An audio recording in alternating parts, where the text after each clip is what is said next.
જે જોઈતું હશે એનાથી 10 ગણું આલવા આવીશું મેલડીશું. બસ નવા આયા હોય તો એટલું સાંભળજો, નવા આયા હોય ને એટલું સાંભળજો કે પરમ દિવસ મંગળવાર થાય. શું થાય?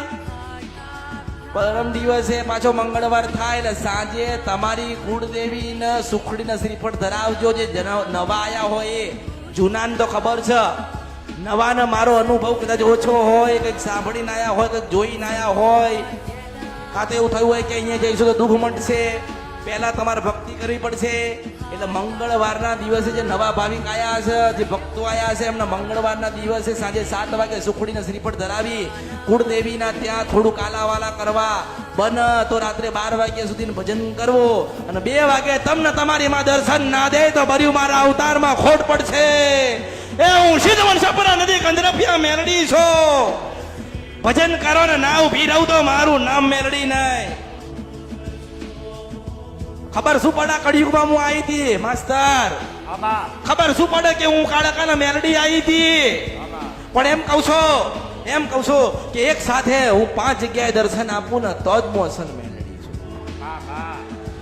એક સમયે 1 જ વાગે, રાત્રે 2 વાગે માસ્તર, રાત્રે 2 વાગે, રાત્રે 2 વાગે એક જ સમયે 5 જગ્યાએ હું બકરા ઉપર બેઠેલી દર્શન દઉં તો માનવાનું કે હું નારાયણ અહીં ત્યાં કળિયુગમાં ગાવા માટે, મારા ભક્તોને હું સંભળાવવા માટે.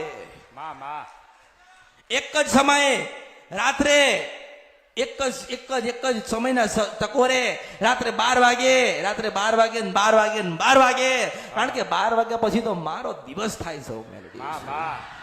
12 થી 4 મારું આખું દુનિયાની અંદર, દેશ નહીં વિદેશમાં મારી જાત્રા મારી ચાલુ થાય છે. મારા દીવામાંથી નીકળું છું, મારો આટલો દીવો છે, હું મેલડી છું. 12 વાગે રાત્રે એટલે મારો દીવો હું ન મૂકીને મારા ભક્તોને સંભાળ લેવા જાઉં છું. જોઉં છું કે દુઃખ છે કે સુખી છે, સૂતો છે કે જાગે છે, મારું ભજન કરે છે કે નથી કરતા. હું જોઉં છું મારા ભક્તોને. મેં 1 કરોડ સ્વરૂપ લીધા છે કળિયુગમાં મારા દરેક ભક્તોને મળવા માટે. હું મેલડી છું. એટલે તમે ખોડિયાલ કરતા હોય ને રાત્રે, તો હું મેલડી ઉભી રહીને જોઈને તમારી ખોડિયાલને કહું છું કે તારા ભજન ને ભક્તિમાં લાગ્યા છે.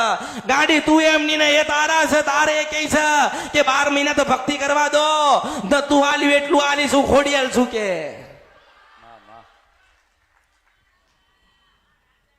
ભક્તિ તમારી માની શીખવાડું છો. મારું સ્થાન તો તમારા હૃદયમાં છે. હું મેલડી છું. કોઈ દેવીના સ્વરૂપમાં જોઈ, કોઈ દીકરીના રૂપમાં જોઈ, કોઈ ડોશીના રૂપમાં મને હું મળી છું. મારી જગ્યા ક્યાંય નથી, મારા ભક્તોના હૃદયમાં છે.